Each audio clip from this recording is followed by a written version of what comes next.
Hey guys, today I'm going to be talking to you about arriving on a boat for a cruise, whether you're experienced or not. And knowing what you're prepared to do and not is important because once you're at sea, it's too late. By virtue of stepping on board, you've committed to doing your part as a crew member. And so you need to know what sort of requirements there are of you. And we'll talk about your mindset. You subconsciously know that you're going to be going out of your comfort zone, going to sea. There's sacrifices that you're going to be making in order to experience something new.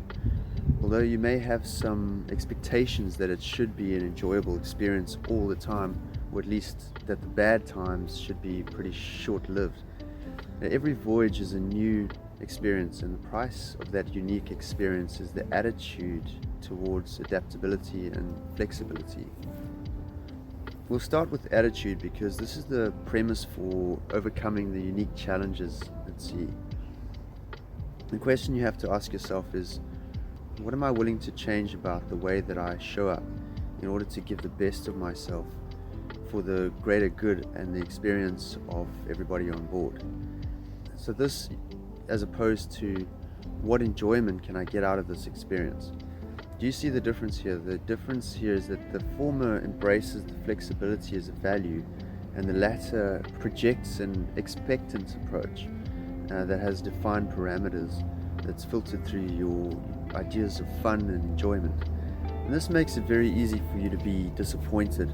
The richest experiences come from a polarity of tough situations where you need to exercise self-discipline, patience, tolerance, and endurance. And the other side of the pole being that the stimulus input that fires the dopamine in your brain gives you the good feelings. So if you think of any good story, the main character's struggles and hardships are the parts of the story that we relate to, we understand deeply, and we feel connected with. The journey towards the happy moments is a meandering road just filled with unexpected challenges that gives the character the opportunities to really reach into their resilience and overcome the adversities, which give the good moments their real essence. And we're happy for them because we know what they went through. If the main character just had a party from the beginning of the story to the end, well, we would have closed the book, watched another movie, or just done something else, because the story lacked the depth or relatability. When you choose to look at the inevitable hardships as a way to test what you're made of, you transcend the negative power that you might usually assimilate towards struggle. And joy is not always felt in enjoyable moments, rather in moments of gratitude. And when you choose to be grateful, you get to stretch yourself past your comfort zone to a place of self-discovery. You're rewarded with a greater sense of self. And there's so much more to you than you allow yourself to experience, staying in a comfortable, predictable place. Comfort and predictability are two ingredients to an entitled worldview. And when you realize that you're actually riding on the shoulders of all the painstaking work and the thousands of generations have put into raising humanity out of the misery, you start to see that this is something that we should be really grateful for, and that life is just infinitely better nowadays than than even kings and queens of medieval times ever could have imagined. If you're going to go to sea on a yacht, you're probably born into comfort, and you have to test your abilities by choice, not due to necessity anymore.